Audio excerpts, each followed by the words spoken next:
Okay, I think we're live. Hi, everyone. Hi, everyone. I hope you're all doing well. It's been a, Um, it's been been a a few while. weeks. Yes, absolutely. Happy belated Thanksgiving to all of you who are joining us. Please give us a thumbs up. Let us know if you can hear us and if you can see us. I hope the video and the audio is clear for all of you. I think we just went live. Hi, Laura. Thank you so much. Can you hear us? Can you see us okay? Suzanne, good afternoon from Tennessee. Ooh, all the way from Yes. Tennessee. That's awesome. Hope you're all having a wonderful day. Hope you all had an amazing Thanksgiving. We sure did. Yeah, we're energized. We're ready Thank you. Thank you, Tina. to Thank you, get things Misha. moving.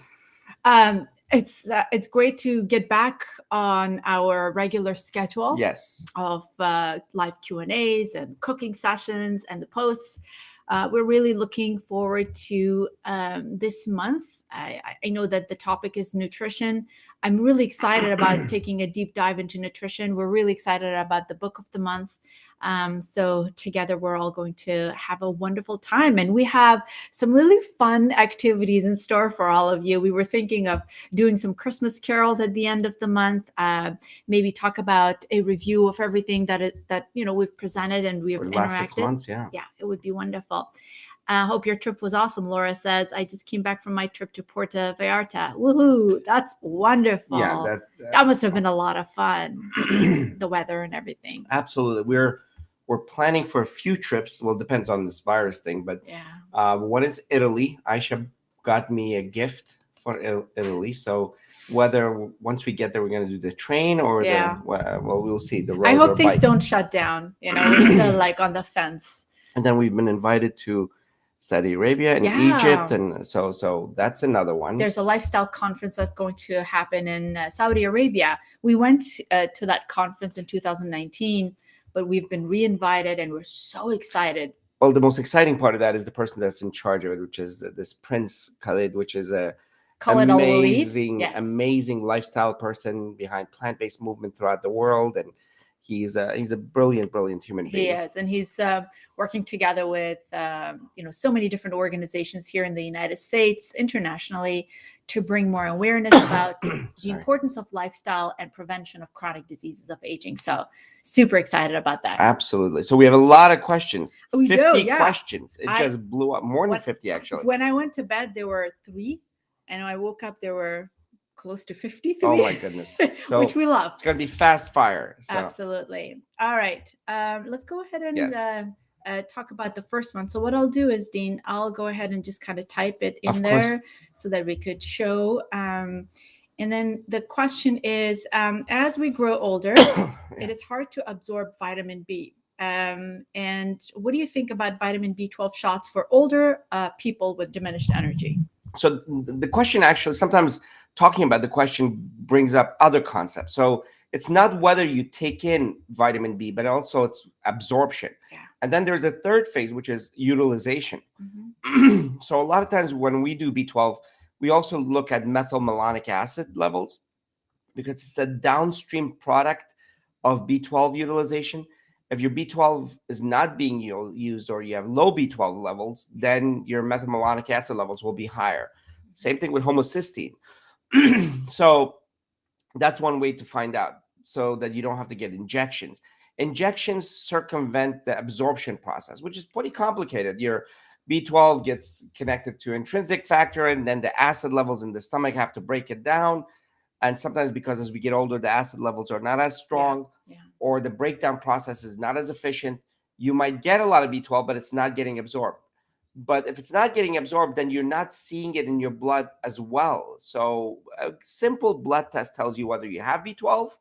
And if you add the methylmalonic acid, it also tells you if it's being utilized efficiently. Mm-hmm. Of course, I'm simplifying the matter, but that's basically the crux of it. And B12 is important. So yeah. Great. Our next question is, my fingernails have begun splitting and tearing. Could this be due to a vitamin or a mineral deficiency? So we did a little bit of research on that. And yes, it could be associated with deficiency of B vitamins, iron, and sometimes fatty acids as well. People who are on a very, very low fat diet could actually have very soft nails, and especially poly and monounsaturated fats and omega-3s. So it's important to kind of, again, like Dean said, I think that's going to be the theme of the conversation. Figure out if there's any deficiency of vitamin B12 by just doing a simple test. A lot of articles out there say things like iron deficiency could cause brittle nail or soft nails. But we suggest you don't go into taking iron pills right away, because it could have a lot of other side effects as well. Yeah. And just as a as a rule of thumb, brittle nail usually occurs when people have hypothyroidism or iron deficiency. Soft or very weak nail, they usually occur when your hands are exposed to moisture. So for people who wash dishes or wash clothes, or their hands are in water, they tend to have soft or weak nails. And then if they're ridges, that is an indication of iron deficiency anemia, or sometimes kidney problems too. If it's vertical, it's iron deficiency, and if it's kidney disease, then it's usually horizontal. So, and there's some lines as well, like colors that change, Mies lines and others, which have to do with toxicity and things of that nature. Exposure to lead and things of that nature. So it's important to start with a general blood test, and then look at anemia, iron deficiency, B12, B6, B1, vitamin D deficiency, iron deficiency, and then take it from there. But the common ones, B vitamins, both B12 and biotin, right, thyroid, and iron are the ones to check most commonly. And then your nails are keratin. They're protein, right? It's the same thing as hair, but different. One is beta pleated sheet, and the other one is helical. And so sometimes, although this is very rare, protein deficiency can also cause that, but it's a very rare instance. So focus on the common things. Very, very true. Okay, thank you, Dean. All right, the next question we have is about muscle recovery. Muscle recovery after strength training at the gym. What is the average time for muscles to recover?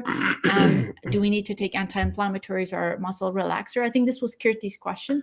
She's been having a lot of pain, and she was wondering, how long does it take for people to recover their muscles? And is it normal for it to last for days and weeks? And she's been taking some anti-inflammatories.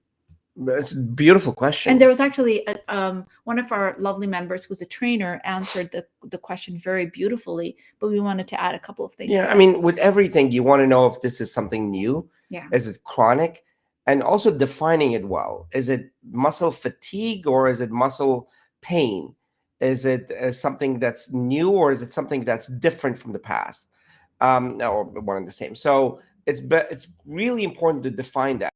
Fatigue are very different things, and pain as a result of injury, be it to ligaments, to tendons, to muscles, or nerves, is very different than just soreness as a result of lactic acid buildup. Mm-hmm.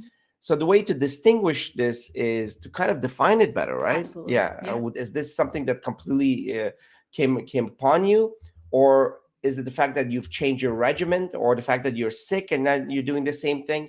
Any of those things should be addressed before we do something drastic. Mm-hmm. Yeah, absolutely. So, wonderful. And somebody else answered some things as well, right? Absolutely. I mean, I forgot who it was, but one of our community members who's a trainer essentially said that people recover at different times, and there's so many different factors that play into it. And that anti-inflammatory might not be the right thing to do after exercise, because you want the body to actually go through the natural phases of recovery and strengthening. So great. All right. The next question is, if we wear no gadgets like Fitbit, etc., to get some sort of ballpark of sleep cycles, then is there a way to tell on a daily basis, or is it just how fresh we feel in the morning? Do we just listen to our body, or should we have some sort of a measuring device to tell us about our sleep? Well, I think we've talked about this in the past. The devices that are available in the market are not very accurate. I'm pretty sure that we're going to come up with some really good devices in the future, but right now they only measure movement. They they're not able to actually tell how deep our sleep cycles are. And unfortunately, most of the ones that are in the market, they actually are just an approximation based on our movements. So I don't think you should rely too much on that. I think having a sleep diary is probably more important than a Fitbit to kind of, realize, what time you go to bed and what time you wake up. The only thing that I think would be important, would be useful, is for any movement disorders, like how much do you move during sleep? That's all. So having somebody else observe you while you're sleeping is important, because if you're holding your breath, you wouldn't know it. If you're moving limbs, you wouldn't know it. If you're snoring, you wouldn't know it. If it's restless, you wouldn't know it. My recommendation is, if you don't have somebody with you, don't hire somebody just to observe you. That's kind of creepy. That's weird. But in general, if you do have somebody, that's helpful. Or get a sleep study where they do that professionally. Yeah. Very creepy, actually. That's true. Yeah. But observation is important, because that really says so much. Right. Outside of that, what your statement said is kind of accurate. If you're getting 7 to 8 hours and you're still tired, or if you need more than 7 to 8 hours, you sleep 9 hours, that means that there's something going on that's affecting the depth of your sleep. Yeah, absolutely. Okay. Next question. I was quite sick for 4 days after my second COVID Moderna vaccine. So I'm scared of a booster, and I don't think I want to have. Can you offer some advice? Yes, absolutely. I think it's important for us not to skip the booster dose, because, and especially with everything that is happening right now, it's important for us to be safe. Now, after doing some research, I found out that most of the side effect profiles after the booster is similar to the side effects that you may have gotten after the second vaccine. The chances of having side effects is more in people who are less than 65 years of age, and it's less if you're 65 and above. Why? Because your immune system actually mounts a reaction, which gives us, more evidence of how important it is to get a booster if you are 65 years of age and above. The Pfizer vaccine gives essentially the same dose as the second vaccine. The Moderna is half its dose, I believe. Yeah, I think it's half the dose, which is 550 micrograms of the primary series. And as far as percentage of side effects are concerned, 76% of called boosters reported some sort of a side effect. Most of it was fatigue. About 50% had fatigue. What percentage of the second dose people showed side effects? Same thing, 70 something? Same thing, yeah. Okay, maybe amazing. 70 to 80%. Yeah. I had no side effect. Right. Doesn't mean that my immune system is dead. It's not mounting any response. And you had a lot of reaction. From what I recall, you just didn't want to accept the fact that you were having it. You just kind of pushed through. Okay. You're like that. You just pushed through. Well, I was dead after the second one. It was very, very hard on my body. I just took a day off and worked from home.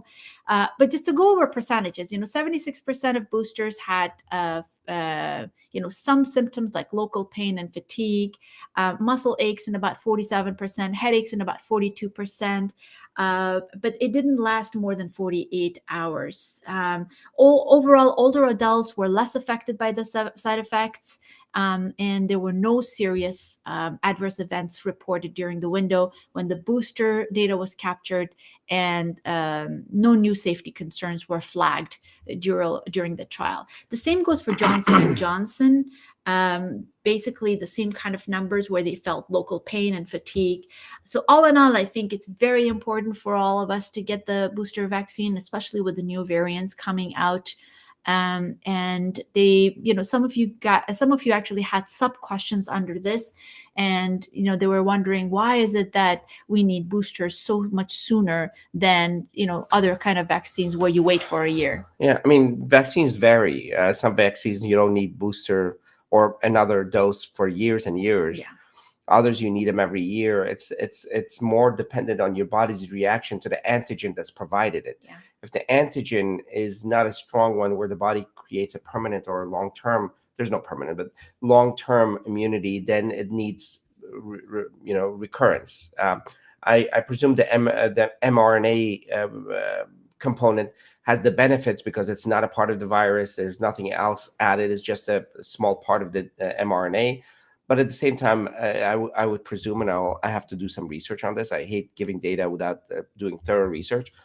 But extrapolating, I would think that it's also mounts a weaker immune response compared to a whole virus or a sickened virus or a dead virus in total. Exactly. But, reality is, I think we're stuck with this, virus and the endemic virus load in the community, and we are going to have to need boosters every few months or years until we eliminate the source, or we drown out the disease, to let it die out in small pockets if there are enough people that are vaccinated or separation is created.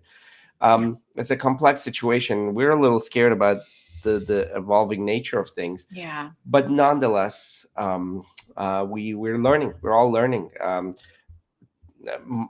Even the virology world is learning how to adapt to this new environment. Absolutely. We were talking to a virologist recently who is quite confused about how to do the triangulation of the social component and the evolving virus. So not to belabor the point. Yeah.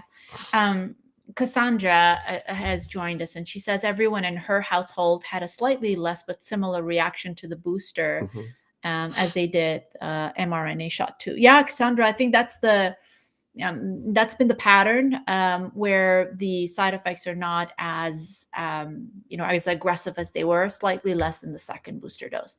So I hope you all get vaccinated, get your booster doses. All right, moving on to the next question. Let's see, where were we? Here it is. Please, how is fermented yeast made? And why would some people be overly sensitive to inactive yeast? Fermented yeast. So I'm assuming that you're talking about activated yeast, right? Yeast, when they're exposed to moisture and warmth, they start replicating. So you could actually make it from instant yeast packets, or you could actually essentially just use some flour, whole wheat flour. And that's how sourdough is made, where you allow for some of the yeast to actually start growing in it once you add some water into it. And there are multiple YouTube videos that show you how to do it. How are you sensitive to inactive yeast? Are you talking about? I need a little bit of context for this one. So inactive yeast. Are you talking about nutritional yeast? It just depends, right? It depends on some chemicals that may not sit really well with your GI system. A lot of people tend to have gas with inactive yeast, and that has to do something with just the digestive enzymes and the way that they've been exposed to these foods for a long time. So it could be. Again, we don't have the context, but I'm asking you actually this question. Yes. Do you think it might be the fact that the activation process is happening within your system as opposed to outside? And that might cause a reaction in the body. It depends. We'll have to look into that. Yeah, I think if you can give us a little more context, yes, and then we'll definitely give you more information. That would be that is a good thought. Yes, absolutely. So once I get a little more context, I'd be happy to dive into it with you. All right, several different questions and commentaries on osteoporosis and dementia. Recently, a paper came out that showed that people who have osteoporosis have a higher risk of dementia, and that was the direct question: is there a link between osteoporosis and dementia?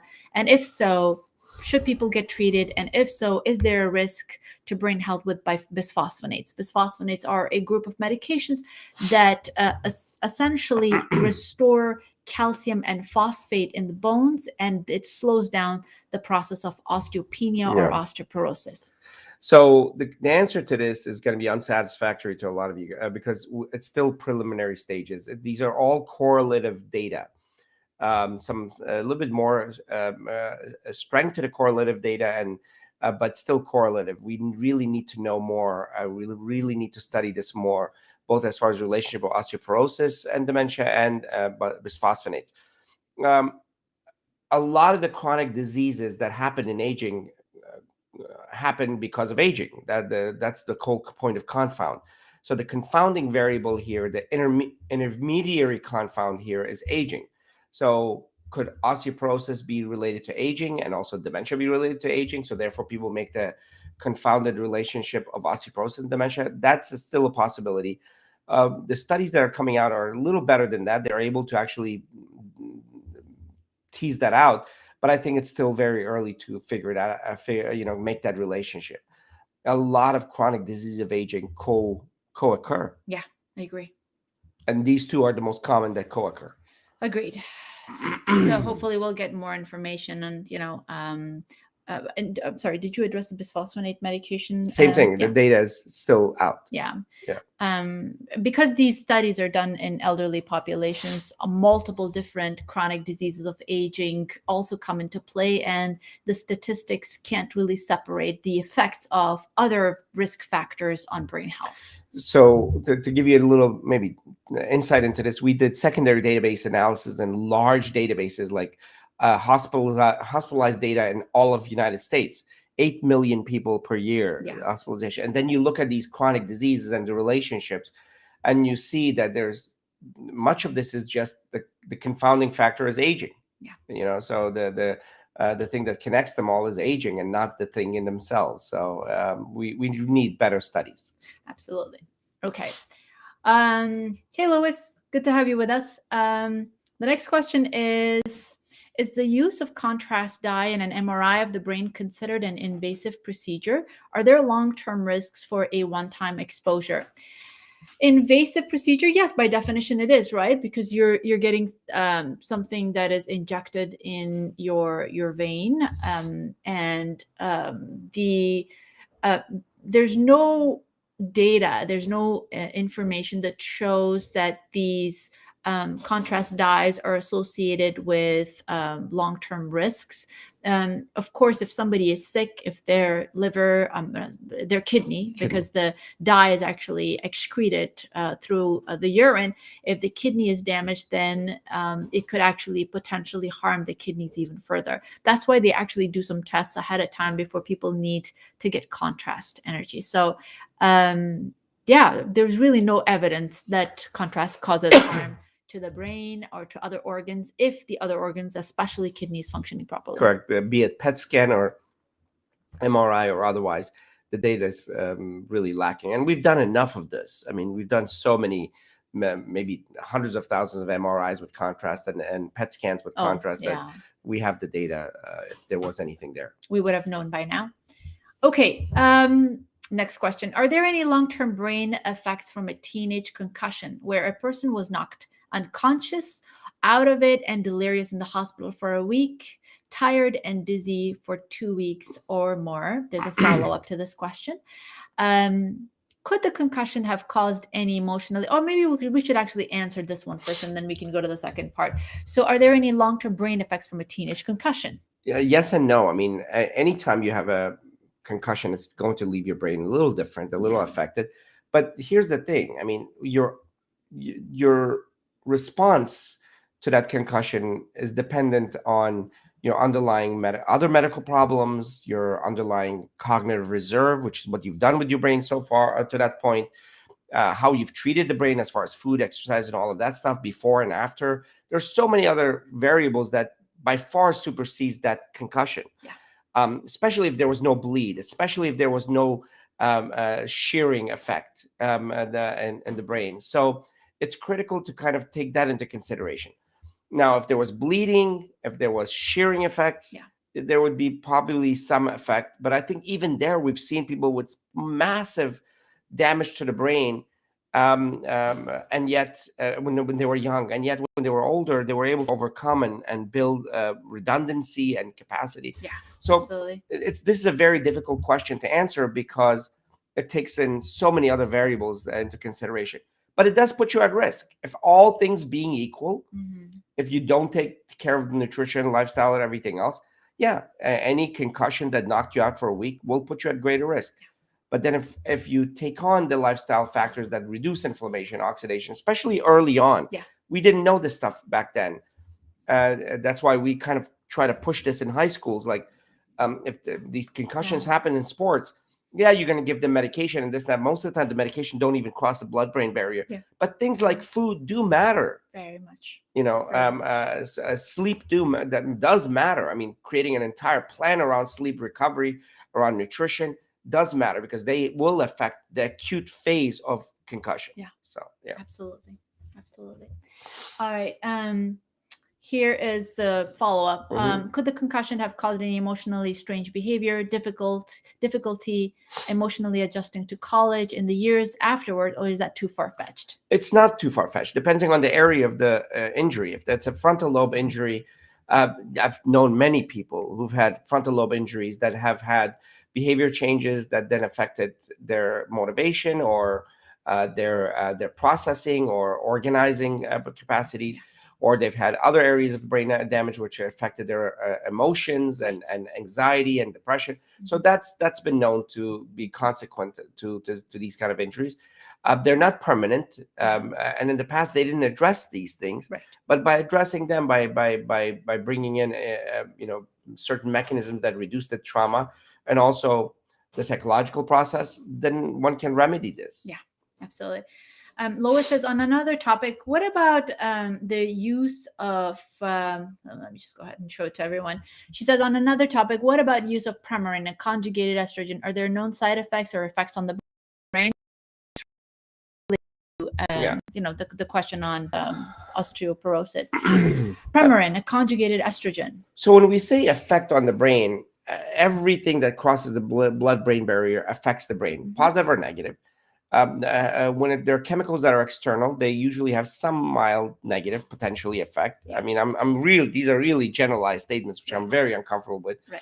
But in totality, we haven't seen anything profoundly negative as far as Premarin is concerned, with regards to brain health is concerned. It's the timing that matters when these hormones are introduced. It's the other confounding factors, other things like other diseases like diabetes and high blood pressure and cholesterol, and those things in relation to this that matter. But in itself, all by itself, there isn't enough data to show anything negative. Absolutely. Sorry if I'm not looking at you when you're looking at these, because I'm actually putting the questions. All right. I'm looking at something better. Okay. The next question is, I like to wear wireless headphones for listening to music and podcasts. Is there a danger to my brain from the Bluetooth technology? Go ahead. No, I know where this question is coming from. So there was a study, Swedish, right? I believe. Yeah, it was in one of the Nordic countries that showed that people who wear wireless headphones, or they basically keep their phones next to their head and don't use a speakerphone, they're at a higher risk of a particular type of brain cancer. And that actually started, investigation into looking at Alzheimer's disease and some neurodegenerative diseases with Bluetooth technology. And the data was very weak, and the number of people that they had studied was very small. However, it did raise some concerns. This was back in 2018, I believe, when it actually started raising some concerns. And we don't have good data as of yet to show us that wireless headphones are bad for you. I think there is some clinical trial going on. See, these are the things that take a very long time for it to show its effect, right? It doesn't immediately show anything. So I can tell you that right now we don't have any data. Any strong data against it, And as far as its physics and the technology is concerned, have you read anything about this? I read a little bit. Again, I have to make sure that I don't overstate my knowledge on this. But I think at some point somebody approached me to talk about this on a radio show, and I did a little bit of studying. Even then, it was a short talk. The data is very sparse, even though the noise, pardon the pun, and the social media and everything is very high, but the data is sparse. And we should definitely study it. So I'm not one of those people that just says blow it off, because these devices are becoming ubiquitous. In fact, they're almost contiguous with our physical being. So that should be studied as far as that's long-term effect. Absolutely. Okay, next one. I think this is Skip's question. So it's divided into multiple parts because it was a comment. There was an article in this month's Consumer Reports magazine discussing heavy metals such as lead and cadmium being found at concerning levels in a number of commonly used herbs and spices.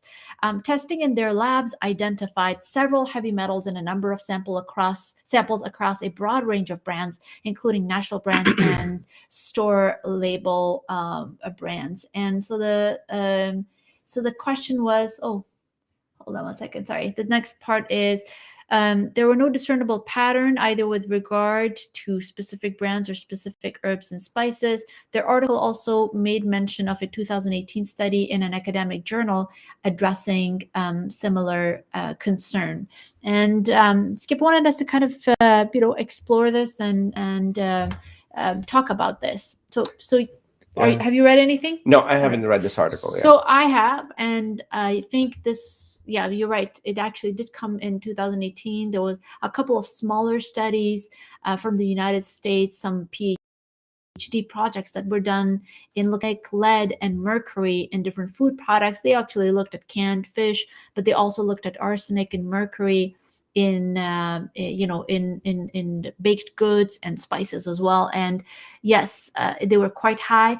They were higher if they were imported from overseas compared to locally made spices here in the United States. So there is a big concern about it. There is no overseeing body. They're more in mixed spices, so things like curry powder or like poultry seasoning and things of that nature, compared to single spice. Obviously, they haven't really been found as much in whole spices. So I guess bottom line is, if you can buy whole spices and if they're local, and if you can actually tell whether they were made locally and they weren't stored for a very long time before they were presented in the market, that is the best. I don't know if any changes in policy or anything happening to address this concern at this point. I want to kind of bring in another conversation here. So there are 2 points here. One is the things that we're adding to our foods that are poisonous that weren't there before. And then the things that we were deficient of in the past that we're now supplanting, and we're not that deficient. So we weren't really in good shape in the past. Just because we didn't know about it, it didn't mean that we had appropriate amounts of nutrients and vitamins and things of that nature. And there was a lot of vitamin deficiencies and the other deficiencies that devastated huge communities, and we just never figured it out. Or we never even saw the outcomes. For example, when I went to Afghanistan to help rebuild the healthcare system, 15% of the population, children, had goiter. That means 15% of the children had cognitive decline because of that goiter, which was never treated. And so if it was going on then, that means that it was going on in human populations throughout the world, because that population represented a natural state of living. So there's a lot of things like that were going on that we're doing better with, as far as knowing our thyroid levels, iodine levels, vitamin B levels, D levels, and all of that, which weren't being checked in the past. And we saw the consequences without ever knowing. But the other side is, what things have we added to our foods, be it hormones or chemicals, or that's another thing that now we're getting a better handle on. And we should actually push for maybe better techniques of identifying poisons and toxins in our food, and we're there. I think we will have the technology to quickly identify large amounts of arsenic, mercury, lead in all of our foods, and that will really clean up the system. This conversation is actually what this is about. Large percentage of population now know about these things. Who knew about arsenic in rice? Yeah, that's true. All we ate was rice, throughout the world. Absolutely. And now we know about arsenic, and now we know that there are sources that are clean and there are other sources that are not. So this is a learning process that we should push forward. All right. Okay, next question. I think I skipped a question, so I'm going to go back up there and look at it. There was a question about water filtration. So we recently swapped our Brita pitcher for a zero water pitcher, and we're thinking of getting a reverse osmosis next year. As these strip all minerals, I'm thinking is it worth taking electrolytes like mineral drops daily in addition with the water, or if you have any other tips or advice? So concern about stripping water from all the minerals or with the the other way filtration around, system. Yes. the mineral Or from water. adding, or yeah, or should they add electrolytes into the water? To be honest, I really don't think so. I think we get enough from electrolytes and things of that nature from and minerals from the rest of our foods. I haven't seen any data of that would worry, because this came up in the past, and worry about the level, such a clean water that we would actually remove things from it. Absolutely. Sorry about that. Can you get you some tea? No, I'm Okay. good. There's a show that actually they went over all these different waters. Yeah. And there was one water, like Himalayan water, that had 8,000 parts per million of minerals. Yeah. Yeah. As if that's a good thing. We don't know if that's a good thing. Yeah. So I think cleaner water is better, and you're getting enough of the necessary minerals in your food. Yeah, I wouldn't worry too much about it, Yeah. honestly. I think if you eat a healthy diet, you get the same kind of minerals in greens, in beans, in whole grains. There's nothing special that we're getting from water that you can't get from food. And I don't think Except water. Except for water. H2O. Exactly. Yeah. So if all of the minerals are being stripped, that's fine. You know, all of these, this notion that we need minerals in water. Oh my gosh, there was this article and a show that I saw somebody selling raw water. Oh no, I was having the show I was watching is they were actually measuring the different levels of minerals, and there was one that was like heavy. Yeah. And they said this is wonderful because it's from was basically just some dirt in it. Yeah. I said you could see the dirt in it, right? It was thick. Yeah. So just take a scoop of dirt. No, and then, but not all jokes aside, though. Yeah. Minerals are important, but I think we get enough of them in our food. Yeah, absolutely. Yeah. All right. Good decision. All right, let's go on to the next one. And in fact, we should definitely consider that, the zero water thing. Yeah, well, I think that would be amazing. Yeah, look, maybe you can give us feedback. Right, absolutely. Okay, Sandra has a question, and she says, are some anticholinergic medications safer for cognitive health? Read that some are more selective and less influence on cognitive. Have you seen a study on this? There are studies there, and I tell you this. The only way that the anticholinergic drugs, okay, let me just, for the general audience, cholinergic drugs are drugs that increase acetylcholine, which is a neurotransmitter in the body. There are two ways you increase the cholinergic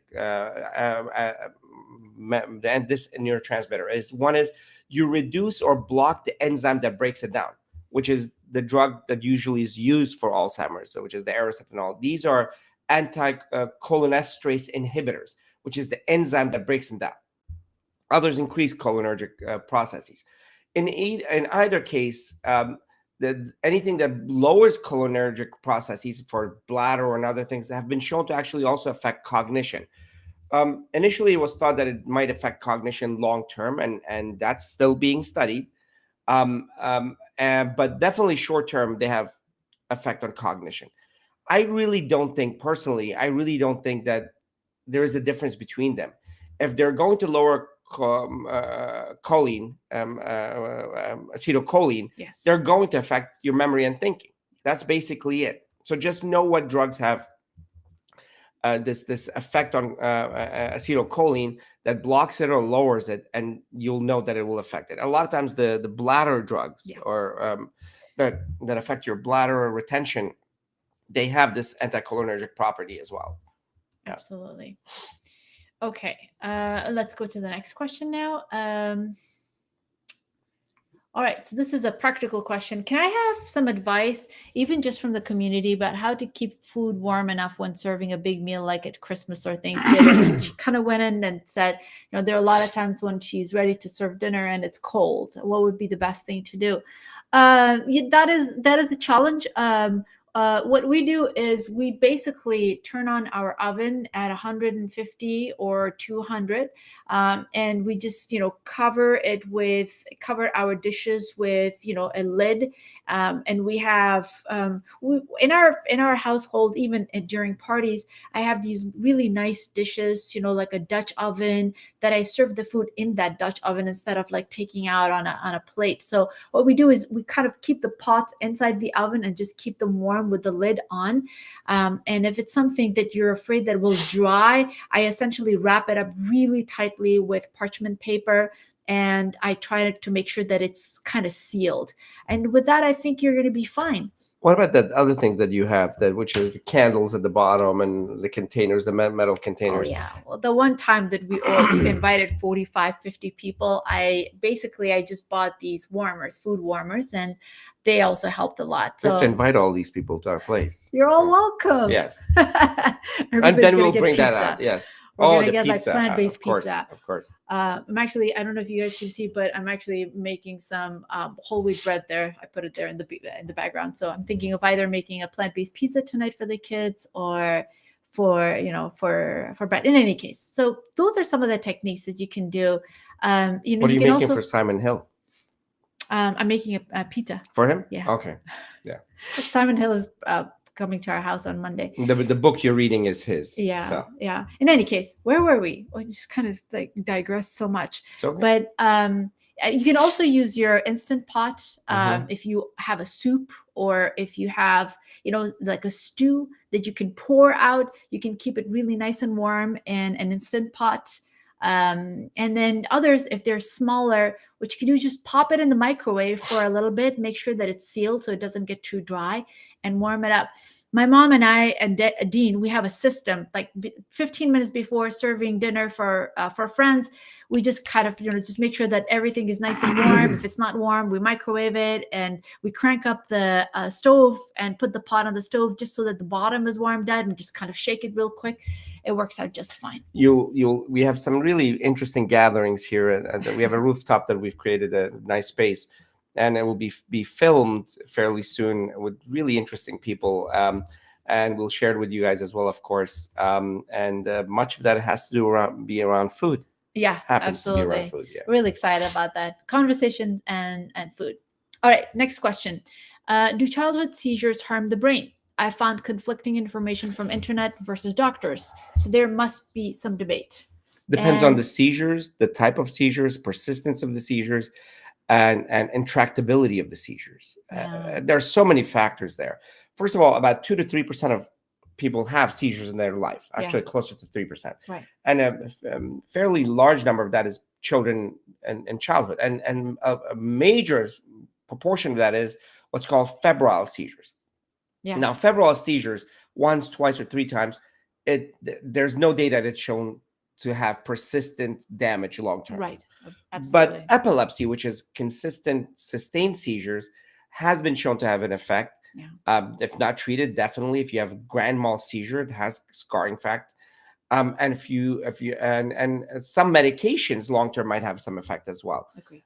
So it depends, like I said, on the type of seizures. But the most common type of seizure, childhood seizure, which is febrile seizures, we're okay. Yeah. Everything turns out to be okay. Absolutely. And also things like juvenile epileptic seizures, which is in the middle of the night they have a seizure, and then it goes away. It's a one-time event and doesn't leave any harm. So a lot of the seizures are benign and don't have an effect. Absolutely. Find out what type of seizure it is.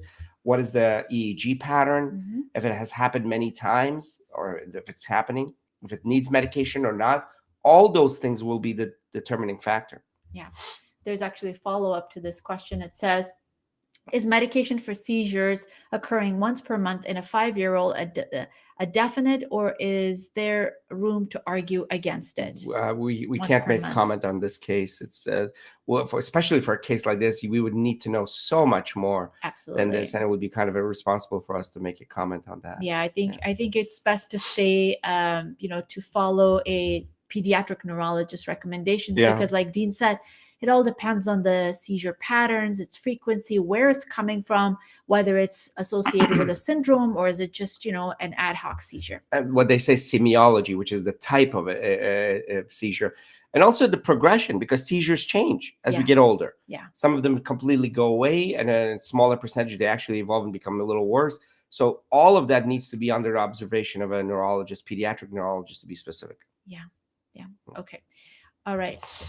Next question is from Kathleen. I bought some seaweed which has a state of California warning about cancer, specifically cadmium. Should I throw it away? Yeah, we're seeing that over and over again in multiple different packages, even in furniture. You know, the cadmium has been associated with women or female related cancers. Should you throw it away? What's your answer for that one? I actually have. I'm going to be honest with you. I read that and I continue taking it because I know that the quantity is so small that obviously if you eat a lot of it and if you eat it often, it becomes a problem. But if you eat it once in a while, it shouldn't be a problem. I know that doesn't give us a good definition and a marker, but I'd say if you eat it a couple of times a month, I don't think you should worry too much about it because. Yeah. Sorry, because when it comes to heavy metals, it's the accumulation of heavy metals over a long period of time, and the dose matters. Yeah, this is a hard one to decide. It's actually your own call. From my perspective, it's your own call. But we don't know the long-term effect. We don't know the dosing. Lots of foods we have been, maybe it's always been tarnished. Maybe in the past with different things. Now with newer things. Arsenic is in one that I spoke about earlier. Now we're seeing arsenic in so many different foods, but we still consume it because we think it's in the lower doses, so we can still consume it. So it's a personal call, to be honest. Yeah. I couldn't speak to your situation. Yeah. Okay, I hope that was helpful. Actually, Maybe it wasn't. not. Yours was Sorry. helpful. I just left her in the. Sorry, Kathleen. Flailing. All right, I'm being told that I may be at risk for glaucoma, that my optic nerve may be larger than normal, so I have to have further testing. So far, I'm being told that I must have regular testing. I was tested 5 years ago, but no diagnosis, and now I have to go back for routine testing, which I can't afford to do every year. And she doesn't have a family history of glaucoma. So glaucoma is a condition when the pressure inside the eye globe, goes very high, and what it does is actually starts pinching and damaging some of the nerves and the arteries in the back of the eyeball, and people can go blind. The testing is essentially basically a physical pressure test. There's some electronic ones now as well. Yeah. And people who have glaucoma have to have testing on a regular basis. So this is what the question is about. There's two types: open angle and closed angle glaucoma. Yeah. Sometimes they respond to medication because it's almost like a diuresis, getting rid of the fluid in the eye. Sometimes it's surgical and procedure. So there's a lot to be done, but you have to follow it closely because it can go on to become much so bad that people could lose their vision. The causes are many different causes, but most of it is vascular and inflammatory, it appears, to the extent that they know. So food does affect it long term, but it's not going to be this ultimate solution once somebody has glaucoma. So definitely follow with an ophthalmologist to make sure that they know what type it is, how they can remedy it, how they can see the evolution of it, because it's manageable nowadays. Agreed. I'm not sure if you're in the United States or outside, but if you are in the United States, your insurance should cover the testing on a regular basis. You shouldn't be paying out of pocket for that, especially because you're at risk. Okay, next question. This is actually a really good question because I think, Dean, you can speak about this a lot. So the question was about 23andMe. So this is a consumer-based genetic testing that is made available. And the question was, I've had several friends who have had it done and they found it helpful and so are encouraging me to do it as well. My question is, to what end? What would I get from it that would enhance my overall well-being? Have others had it done? Would having the knowledge gained from it help me, or would it possibly just worry me? If anybody has done it, actually, you can comment here as well. But Dean? You did it, didn't you? Nope. What was that? The fact that they found you that you were 2% from Norway or somewhere, or Finland? Finland. I'm sorry. Yeah. Yeah. She 2% Finnish. But that was a heritage thing. I wanted to see. Oh, but it like, wasn't where. 23andMe? No, it Okay. wasn't genes. It was just where do I come from? Your It's all answer over is the in your place. question, actually. I agree with you. I mean, to what end? There will be a time that the epigenetic medicine will be a very important part of our life, be it through lifestyle or through medication, because we definitely now know that our livers are functioning differently depending on if it has P450 enzyme, or if it's a high reactor or low reactor. The same thing with our kidneys and other. So we are not the same. We have different levels of expression, whether we have, for example, ApoE4, ApoE3, ApoE2. It's across the spectrum of protein expression. There is a differences in how it's expressed. Yeah. And that matters depending on medication, depending on our lifestyle, all of those things.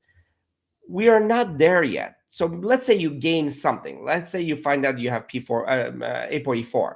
What do you do with that except worry? Now you're forgetting something and you say, oh, I'm busy. Then you're going to forget something and say, I have Alzheimer's. Yeah. So, and it's most likely not related to Alzheimer's, just you're worried and you're forgetting things. So I don't think it's that useful right now. We are at the precipice of a epigenetic revolution. We really are. And we're actually at the precipice of genetic modulation and alteration for disease like Huntington's disease. When people say, oh, I'm worried about genetic engineering, I say, come and see a Huntington's patient with me. Yeah. And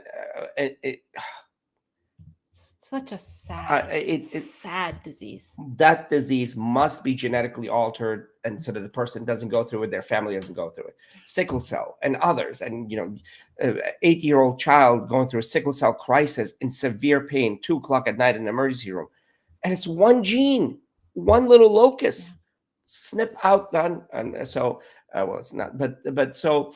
At this point, though, we're not there. So the data might not be helpful and might be actually anxiety provoking. Some of our members actually commented and said that they did it, and they're very happy that they did it because they are glad that they now know. Like, for example, Debbie said that she did it and she found out that she has ApoE, and it empowers her to make the right choices. So I guess it just depends on how you see it. Me personally, I have had so many family members who have had Alzheimer's disease that I think I'm pretty sure I'm ApoE4 positive.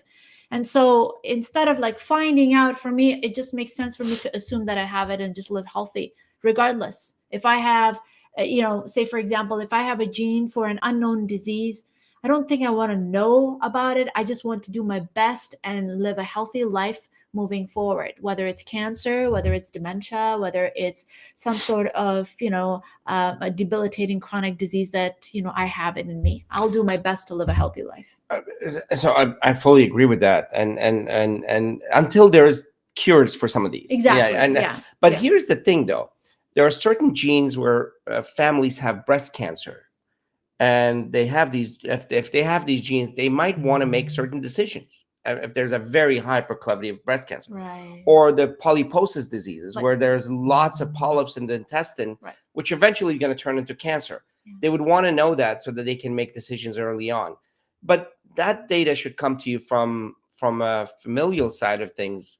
If you've had other family members that have suffered those diseases, genetic diseases, and then you can find out. And by the way, for those you can do something. Again, right. that's the empowered component. Absolutely. So there, like you said, there's a criteria for getting tested for those things. Like, for example, if you have a first degree relative, like a mother, sister, who've had breast cancer, then their child or their sibling, they get tested genetically. And I've had several friends and patients who've had double mastectomies in their 20s and 30s, knowing that they've had the gene so that it could prevent cancer from. So in those situations, I suppose it helps. But, for diseases that you don't have any treatment, I personally don't think that it actually helps. Cassandra said that she, her sibling and parents did the 23andMe, and they were glad to have done so, and she doesn't think that it would be helpful for her. So I guess at the end of the day, it just depends on your choice. Kathleen says she had goiter removed, not especially visible, but you're saying there's an effect on brain health if it's not caught early, or if it's not caught at all. We're talking about, and what I'm talking about in third world countries where children are born with hypothyroidism, and then for years and years and years and years, they don't have they have low high thyroid levels. Yeah. And that's especially at that critical stage. Yeah.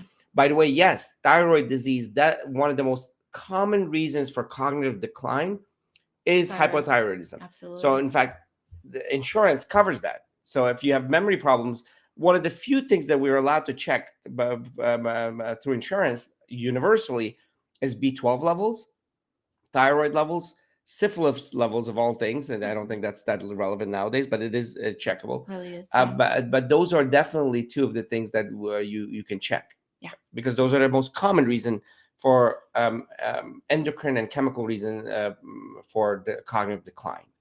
All right. Next question is my husband, Mark. I'm sorry, I don't know who this is, but I just kind of copied it there. My husband, Mark, was not able to give blood this week because his hemoglobin was 12.7 and they require 13 for males. Would you recommend a supplement, or should an increase of dark leafy green vegetables be adequate? Any idea it should take to raise his number? I think the first step is finding out why is he's low, why his hemoglobin level is low. Sometimes we have internal bleeding in our GI system, or maybe some condition that is, making our hemoglobin levels low. So that would be the first step, to find out why. Yeah. And that would require some blood tests, maybe a stool sample, a history. So if you don't mind telling Mark to talk to his primary care physician about it, that would be amazing. Just to extend this a little bit, if your hemoglobin level, so hemoglobin is this protein that at the center has iron, and the iron is like it's a pretty cool structure, and it hangs there, and then oxygen binds to it. So it's the oxygen carrying capacity of the cell. Yeah. And we have red blood cells are full of them. In any case, there are several reasons you can have low hemoglobin or hematocrit level, either destruction, meaning cells are being destroyed, or hemoglobin is being destroyed, meaning spleen is inflamed or enlarged, or somehow some antibodies being produced that's eliminating it, or you're losing it through GI bleeding because there's some lesion or some kind of a process that's actually causing you to lose blood, or because there's a parasitic infection or something of that nature that's destroying it. So it's really important to not just react by replacing, but finding out why, because if it's early in those processes, you can do something about it. Yeah, I agree. Completely. Beautifully stated.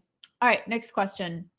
Is tempeh safe to eat if one side if one side is white and the other side is dark? I buy a live brand original and find the discoloration even when the tempeh is well within the expiration date. Yes, absolutely. So tempeh, it kind of gets discolored because it's a fermented food.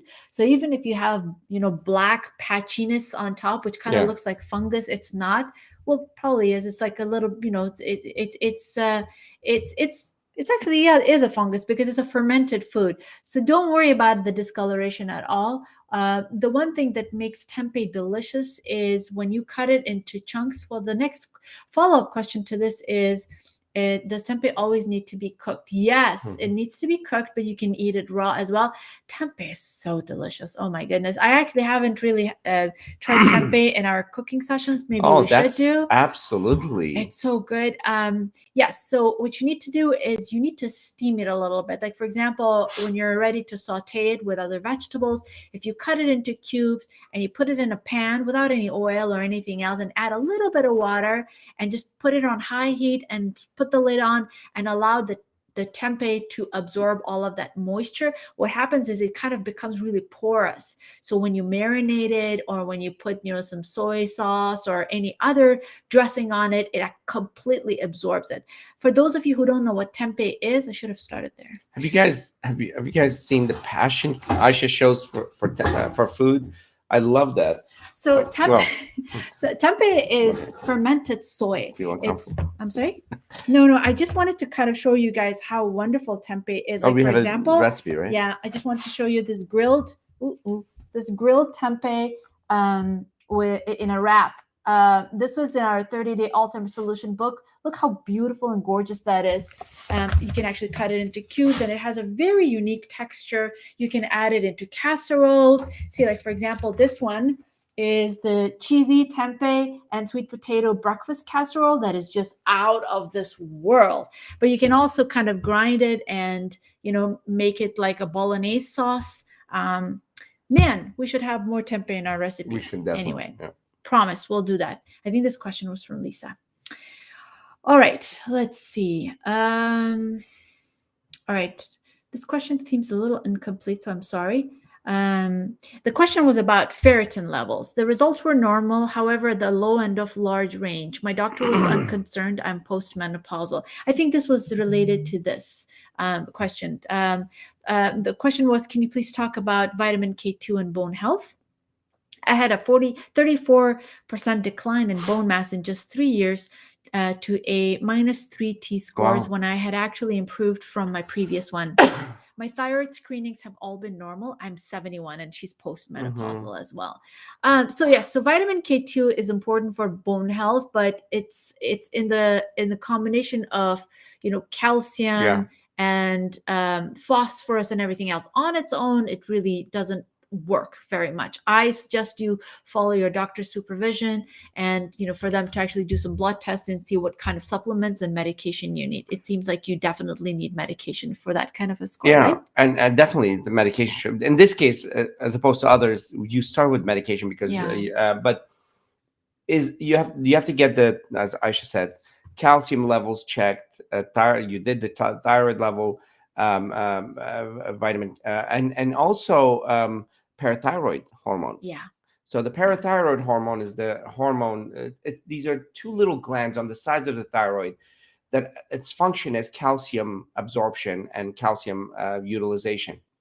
And if the parathyroid levels are abnormal, that's going to affect bone absorption. So as we get older, that's one of the common endocrine systems that's affected, which is the parathyroid. So check that as well. I'm sure your doctor must have done that. Yeah. So that question was an independent question by Lisa. I'm sorry, I forgot that. So she had her ferritin levels checked, and they were at the lower end of normal. And it usually is a very, very big gap in a large range. And the doctor was not concerned, and she's postmenopausal. I don't think you should be concerned about it. Sometimes these are lab errors, plus -5.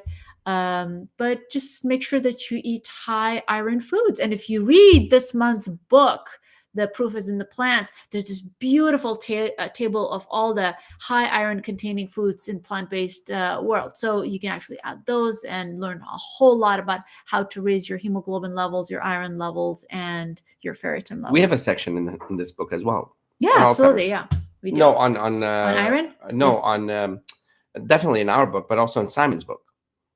Yeah, of course. Yes, we actually helped him a lot with the brain health cycle. Correct. Okay, let's see. Irene says, I had a 0 water pitcher for 2 years. Their meter really was off.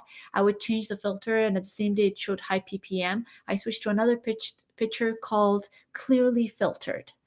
That's good. So, for the person who actually asked a question about the water pitchers, here's a great comment. Thank you so much for that, Irene. Next comment or question is, I sleep better with bladder drugs, so I'm tempted to resume the use of it. I am weighing better sleep against potential of worse cognition. Catch-22. It's not that much of a catch-22 because so far the data shows that the effect, if it's in low doses and it's not long-term as far as cognition is concerned, but sleep's effect is, if it's affecting your sleep that much, we know the positive effect of sleep on the brain. Yeah. So, it might not be complete catch-22. It might be a catch-23. So. Yeah, great. Sophie would have said dad joke, but that's Bad not joke. That's okay. just a bad joke. No, it's not a bad joke. I love it. All right, Debbie says, I'd love your whole wheat bread recipe. You got it, Debbie. We're gonna do a lot of baking this month. So we're going to make a lot of breads, and maybe I can actually share. I'm actually making a flatbread. As you can see, it's on a cookie sheet. I just took like 100% whole wheat bread, and I'm allowing it to raise. It kind of has raised a little bit even from the minute we actually started talking. And I'm just going to bake it with some sesame seeds on top. All right. The next question is, what supplements do you recommend for those of us with osteopenia and osteoporosis? My endocrinologist says to get 1,200 milligrams of calcium a day, which is difficult for me without eating dairy products. So I am relying on supplements to fill the gap. I also take 1,000 international units of vitamin D. Any suggestions for whole food plant-based items that are higher in calcium? There is a list of high calcium foods that we posted on the main page of the Brain Health Revolution. If you go to the nutrition section and type in calcium, we've actually made a list of all the high calcium foods, which definitely include greens and cruciferous vegetables and almonds and so many other things as well. All right, next question is about oat milk. Costco is claiming that their oat milk has no added sugar and the sugar occurs naturally when the oats are processed. They also stated that FDA required them to show it as added sugar on the nutritional facts label. We have avoided oat milk because of the added sugar component. I know, I don't know what to tell you. Honestly, I mean, if they do say that they haven't added any sugar into it and it's the sugars coming from oat milk, then that's fine. Oat milk is so easy to make. If you have a blender, not even like a strong blender, it's very easy to make. So I invite you guys to try making your own oat milk. That would save so much plastic and money and all that. You basically add a cup, like 1 part rolled oats and 2 parts water to a blender. The water should be cold because if it's warm, you actually make like an oat soup out of it because it activates the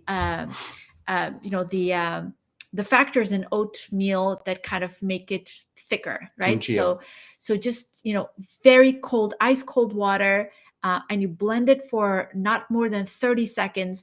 And then you strain it through either a cheesecloth in a colander or in a sieve, and you store it in a bottle. If you want a little bit of sweetness in it, you can actually blend a date along with the oat milk. You can add some cinnamon to it. You can add some cacao powder. You can add some rose water. You can add some pistachios in it.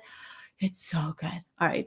So if you're in a rush, go ahead and get the Costco ones. They don't have added sugars, but if you don't, make it yourself. It'll be wonderful. All right. Lots of commentary on water filtration, so I'll let it go. Dwin says that her dad went blind from glaucoma. So it's really important for them to get, for people to get checked for glaucoma if they can. Misha says that blackstrap molasses from California has also the warning for cadmium. Yeah, there are a lot of foods that have cadmium warning, Misha. You're absolutely right. All right, let's see. The next question is, I read that gaining and losing weight will affect LDL cholesterol, raise it. Is this true? I don't think it's the gaining and losing of weight that affects LDL. I think age slows down metabolism of LDL. I think once people are overweight, they have a difficult time regulating their cholesterol levels. So the LDL actually takes a whole lot to bring it down. What are your thoughts? So and I agree with you with the LDL. HDL can go down when you lose weight. You would think that HDL, which is the good cholesterol, that's a misnomer, but incomplete name, should go up as you get healthier, right? No, because part of what HDL does is a reactionary factor. So when you get healthier, when you lose weight, when your LDL goes down, HDL sometimes goes down as well. So I always tell people not to worry if you see your HDL goes down. You just focus on the LDL. Absolutely. Skip actually says that he did his 23andMe several years ago, and that's how he found out that he had 2 copies of ApoE4. So for him, it was a good thing, and he feels empowered. That's awesome. That's wonderful. Remember, Skip, even when people had 2 ApoE4s and they weren't aware of lifestyle, 50% never developed dementia because they were just living healthy accidentally. Yeah. Imagine somebody like you who's living healthy consciously, proactively, powerfully. I would say that you've reduced your risk significantly, if not completely. Absolutely. Super excited about your Pasadena trip, Skip. That's awesome. All right. Kathleen says, to clarify, it was a benign. So Kathleen was talking about the GOI. Yeah. So it was a benign Hurdle cell adenoma, no abnormal thyroid tests. I'm on the low end of normal though, and now taking a small amount of thyroid. That's wonderful, Kathleen. Yeah. I don't think you should actually be worried about that. Lisa says, if hypothyroidism is addressed with Synthroid, will this remove cognitive decline impact? Yes. Absolutely. as soon as possible. Absolutely. I've seen it in front of my eyes. Well, not I'm seeing it over days in front of my eyes. Yeah. I've seen the effect of Cinemed in Parkinson's patient in front of my eyes where That's they so weren't true. moving, and you give them Cinemed and they start moving. It's Almost crazy. automatically. Yeah, but Synthroid takes time, but absolutely, the person felt sharper, more alive, more awake. Their hair brittleness went away. Their skin became, less dry and less brittle. So their nails became much more rigid. So many Yeah. different. So every system is affected by anxiety, depression actually go away. Oh, that's the most common thing. The Emotional, psychological effects of absolutely. thyroid are just tremendous. So we Yeah. actually see. Sorry, I was looking at some tempeh recipes because Lisa is excited about some tempeh cooking sessions. Wonderful. We'll definitely do that. Our dear friend Jim Montgomery says we make breakfast sandwich using tempeh, light life tempeh, buffalo seasoning, just egg. Oh, a green like spinach or arugula and veganaise, all on whole grain toasted bread. Oh my God. Can we come over? No, we should invite Jim to cook with us. We just did a cooking session with somebody else. Actually, the facility here, Kensington. Yeah, and yeah, we will invite some of you guys to come over and cook with us. Let's go ahead and start a poll of who wants to cook with us on the screen. So we'll have a live session for two families cooking together, and we'll broadcast it to everyone, and we'll do that once a month. Absolutely, that'll be fun. Jim, you have to make this for everyone. This is wonderful. It sounds amazing. And speak about your engineering at NASA and all of that stuff at the same time. And all the wonderful. That's cognitive activity for you. Absolutely. You're welcome. All right. Dwayne says, what if your ferritin levels are high? So if you're, go ahead. So it's ferritin has many functions, but it's a reactive chemical or substance. So ferritin can be an inflammatory response or iron deficiency response. And so if it's high, it's not normal. So it should be checked to find out what's the underlying cause for it. Yeah, absolutely. Lisa loved your dad jokes. I got mad at my kids. Said, don't call them dad jokes because even if they're good, now they're like in a sub-good level because just they're dad jokes. Oh, yeah. But I'm glad there are many of them coming our way. In the family gathering, I think I used the whole armamentarium of dad jokes, and we ran out of dad jokes. Yeah. But the nephews and nieces love them. Yeah. All right. Yeah. Have you heard the recommendation not to take vitamin D without vitamin K2 or calcium will be deposited into the arteries? I have not. Have you? I have. Okay. New data, new information, not completely new, but they have to, again, I'm giving these unsatisfactory answers. Like, we need more information. Or I used to say to my residents, what was it? To the best of my knowledge, something to that effect. Yeah, we need more information about that nuance. But definitely calcium and vitamin D together as how it works. And now the interplay of vitamin K2 as well. Oh, that's right. All right. Sandy says, my sad husband wonders why sugar is bad. Oh, sorry, Sandy. We don't want your husband to be sad, but why is sugar bad? So, you want to say? Yeah, I want to make him happy. Can I get this book, please? Tell your husband you can have cakes like this without sugar, but it's less sweet. So we're just replacing something with another thing. So I sugar or glucose is not bad. I mean, it's the preferred fuel for our brain and our body. It's just that we're getting a whole lot of it. And if it's controlled and if it comes from unprocessed plant-based foods, it's phenomenal for you. So there's nothing wrong to eat a mango or grapes or apples or bananas or berries. There's really nothing wrong by having, a date or two a day. It doesn't matter if you have it. Those are sweet, amazing. But sugar has been added to everything, to processed foods. And when we eat too much sugar, our brain and body goes into a frenzy because we don't have the mechanism built in our biology to digest it, to regulate it, and to be able to use it. Your entire body works on a feedback system. Something goes up, there's a feedback mechanism that tells downstream that it's up so that it can lower it. Be it hormones, whatever the system is. With sugar, there is no such thing because we didn't have sugar in our diet. I mean, the closest thing that we came to free sugar was fruits, but Yeah. even that's not free. It's bound to fiber. Yeah. So it releases it slowly. Maybe some fruits like mango, but how often did humanity have access to mangoes? And Yeah. by the way, we didn't even care if And we'd it was survive. like seasonal too, right? I mean, you Actu- had it for a few months and then you didn't have it. It's not like 24/7 now. It's and like, and by the way, it's now. we're not matching ourselves to the people 1,000 years ago. We're Oh, not no. those people. We don't have the same expectation. The expectation up to 100 to 200 years ago was run away from the tiger, mate, and die at age 30. That sounds that should make your husband sad. We're very happy we're living to 40, 50, 60, 70, 80, We're 90 and basically beyond. cheating the system. We're aren't we? cheating the system. Yeah. So the sugar system, the body did not design itself to work with a system where sugar is ubiquitous, available everywhere, not just available, added to everything because it's addictive. It's a survival food, not a thriving food. Mhm. So when it goes high levels, with high levels of sugar, your insulin is released in high levels. Mhm. When your insulin is released in high levels, the receptors of insulin sees, oh my God, there's a lot of insulin here. It pulls inside internally. I'm simplifying it, but it's pulled internally.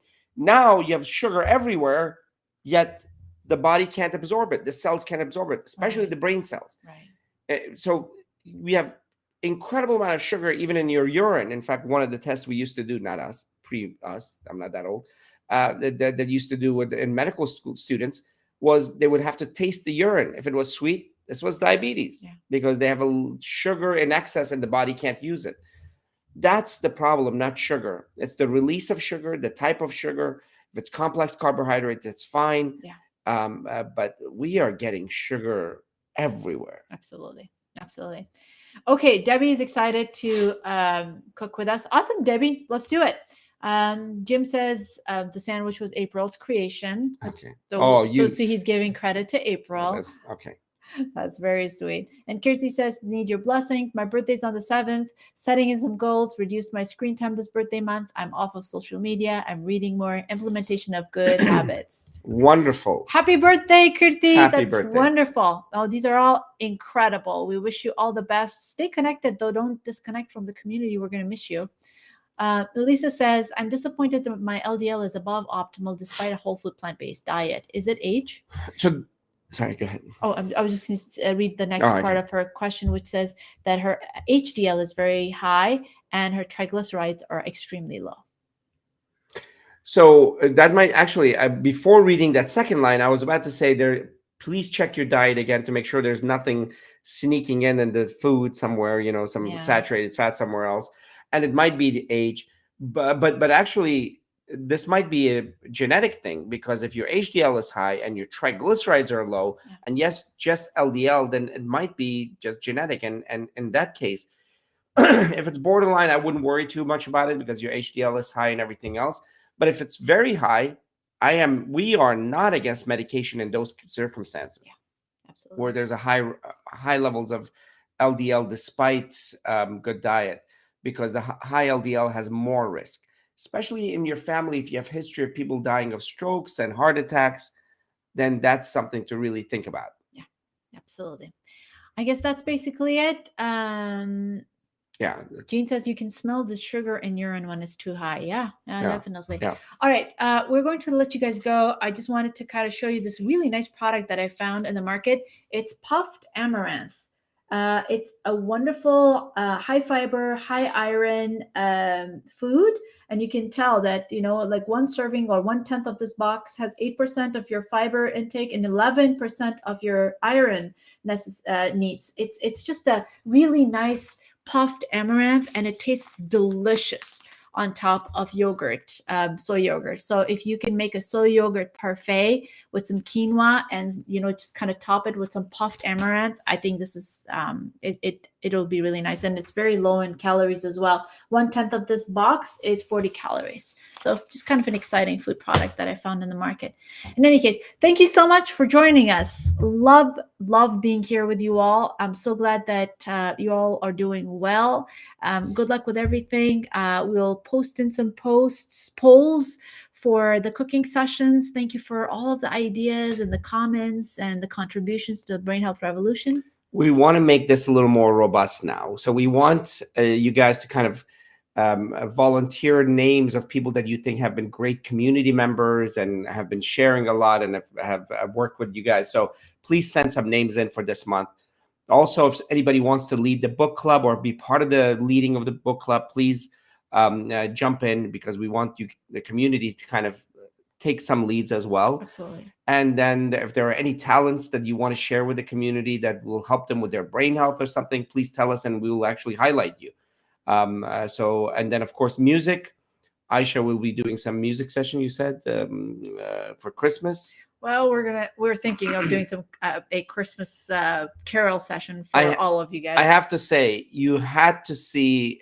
She is the president of Restore Her Voice from raising funds, and there was a foundation in Virginia that we went to, an amazing foundation. Over 100 people came, and Aisha gave a beautiful speech and then sang a song, which was amazing, just blew everybody away. So this month is going to be a festive one. Please it would be a festive bring in one. your talents. I'm still not very sure of what we need to cook together during the cooking sessions. There were so many great ideas. I wanted to make sure that the month of December was reserved for a holiday themed cooking sessions, like maybe baked goods and things that you can gift for other people. Of course, we're going to do some soups and some stews and some breakfast items, but let me know if we should go more holiday-y or should we stay with things that you will do on a regular basis. I'd be happy to, listen to you guys and see what works best. Definitely tempeh, Lisa. We're making some tempeh this month. Love you all so much. Thank you so much for joining us. I have a fantastic Friday and a fantastic weekend. Have a great weekend. Bye.